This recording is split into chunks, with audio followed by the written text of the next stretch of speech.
एक छोटे से गांव रामपुर की मिट्टी में वो सादगी थी जो शहरों में कभी देखने को नहीं मिलती। वहीं रहता था हरिराम, एक साधारण किसान जिसके पास बस 2 बीघा खेत, एक मिट्टी का घर और कुछ सपनों का झोला था, जो वो हर सुबह अपने कंधों पर लटकाकर खेतों की ओर निकल जाता था।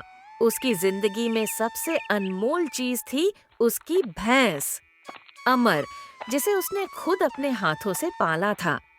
जब अमर छोटी थी, तब गांव के मेले में किसी व्यापारी ने उसे बेचने की कोशिश की थी, पर वह बीमार और कमजोर दिख रही थी, इसलिए कोई लेने को तैयार नहीं था। मगर हरिराम के दिल में दया थी। उसने व्यापारी से कहा, भैया, ये भैंस मुझे दे दो, मैं इसे ठीक कर दूंगा। गांव वालों ने हंसकर कहा, अरे हरिराम, तू भी पागल है। ये भैंस 2 दिन में मर जाएगी। लेकिन हरिराम ने मुस्कुराकर कहा, कभी कभी जिसे सब बेकार समझते हैं वही सबसे कीमती साबित होती है। वो अमर को घर ले आया, उसके लिए अलग से झोपड़ी बनाई, गर्म पानी से नहलाया, चारे में गुड़ और दाना मिलाया और हर दिन उसकी आंखों में झांक कर कहा, अब तू मेरी किस्मत है अमर। धीरे धीरे अमर भैंस ने खाना शुरू किया। फिर एक दिन जब उसने पहली बार रंभाकर हरिराम को पुकारा, तो उसकी आवाज में जैसे जीवन लौट आया। हरिराम के बच्चों ने उसे सहलाया, उसकी पूंछ से खेला और अमर भी जैसे परिवार की सबसे प्यारी सदस्य बन गई। समय बीतता गया और अमर अब मजबूत, चमकदार और मेहनती भैंस बन चुकी थी। वह खेत जोतती, दूध देती और गांव में उसकी मिसाल दी जाती।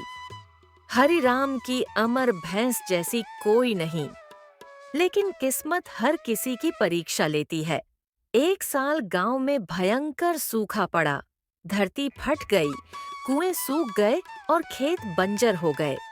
लोग अपने पशु बेचने लगे क्योंकि चारा तक नहीं बचा था।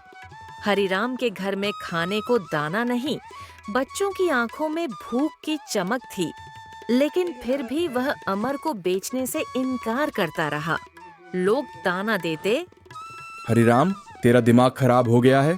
तू एक भैंस के लिए अपने बच्चों को भूखा रखेगा? पर वह शांत स्वर में कहता, जिसने मेरे लिए मेहनत की, खेत जोते, दूध दिया, उसे मैं मुसीबत में कैसे छोड़ दूं? हर रात वह अपने बच्चों को आधी रोटी खिलाता और बची हुई रोटी अमर के सामने रख देता। वह भैंस भी जैसे उसकी भावना समझती थी। कभी ज्यादा नहीं खाती, बस धीरे धीरे मुंह चलाकर उसकी आंखों में देखती, मानो कह रही हो, तू अकेला नहीं है, मैं भी तेरे साथ हूँ। फिर एक दिन जब गांव के ऊपर बादल छा गए और बिजली चमकी, हरिराम ने आसमान की ओर देखा और कहा, भगवान, अगर तू सचमुच है तो अब मेरी अमर के लिए पानी बरसा। कुछ ही देर में झमाझम बारिश शुरू हो गई। सूखी फसल लहराई, खेतों में सुनहरी बालियां झूमी और गांव में फिर से रौनक लौट आई। अब हरिराम के घर में खुशहाली थी। बच्चे हंसते थे और अमर भैंस आंगन में गर्व से सिर उठाए खड़ी रहती थी। एक दिन गांव में बड़े साहब आए, सरकारी अधिकारी जो किसानों की मेहनत देखने निकले थे। उन्होंने हरिराम के खेतों की हालत देखकर कहा, ये कैसे मुमकिन है कि सूखे के बाद इतनी उपज हो? हरिराम ने मुस्कुराकर अमर की ओर इशारा किया और बोला, ये मेरी किस्मत है अमर। अधिकारी हैरान रह गए और बोले, अगर हर किसान तेरी तरह अपने पशुओं से प्यार करे तो देश की धरती सोना उगलेगी। उन्होंने हरिराम को सम्मानित किया। उस दिन पूरे गांव ने तालियां बजाईं और वही लोग जिन्होंने कभी उसका मजाक उड़ाया था, आज उसके घर आकर बोले, हरिराम, तू सही था। सच्चा प्यार और निष्ठा कभी हार नहीं मानती। समय बीतता गया। हरिराम बूढ़ा हो गया, लेकिन अमर अब भी उसके पास थी। उम्र दराज लेकिन मजबूत। दोनों के बीच अब कोई शब्दों का रिश्ता नहीं था, बस निगाहों का, एहसासों का।